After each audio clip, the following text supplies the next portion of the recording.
Hi everyone, I'm Invisible Crane, and I'm here to talk about Dr. Insano. Yes, this video is directed towards anyone who's a fan of the Spoony One and the Spoony Experiment website.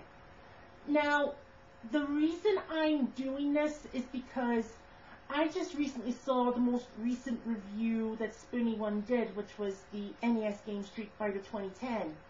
And what he did was he used Dr. Insano again. Now, if you don't know who Dr. Insano is, if you know what Spoony One is, but you haven't watched enough of his reviews, basically, Dr. Insano is an alter ego of the Spoony One. He's a mad scientist whose one goal is to, you guessed it, take over the world.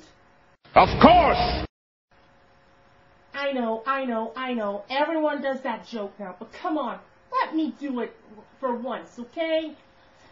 Anyway, that's what Dr. Insano is. He's an alter ego of the Spoony One who appears in some of his reviews. Now, I gotta say, I like Dr. Insano. It's different. I mean, the Angry Video Game Nerd's had his fair share of characters who've shown up, and a lot of people tend to complain that he overdoes it. And the Irate Gamer's done the same thing, but then again, the difference between the Irate Gamer and the Angry Video Game Nerd is that the Irate Gamer's characters have nothing to do with what he does. But I'm going off topic here. Now, before I watched this review, I decided to check out some of the comments, and there were a number of people complaining about the usage of Dr. Insano. They were basically saying that Dr. Insano needs to stop.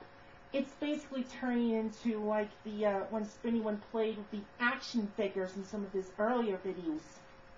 Now I watched the review, and Dr. Insano, they basically made you think Dr. Insano appears like every 5 seconds in this video. He doesn't. He only appears in like 5 minutes total out of the video, which is good enough for me. Now I gotta say this. I can understand why you complain. I mean, as I said, the Angry Video Game Nerd and other video game reviewers tend to do this, and they tend to go overboard with it. Let's give Dr. Insano a chance here, people. That's all I'm saying. I'm sure Spoony One's still working out the kinks on how much he can use Dr. Insano. And besides, like I said, I like Dr. Insano. I want to see more of him, but yeah, I don't want him overused to the point where it gets sick of him. I mean, let's not turn Dr. Insano into a bad Family Guy cutaway here, people. In that he's overdone, overused, and just boring. That's really all I wanted to say.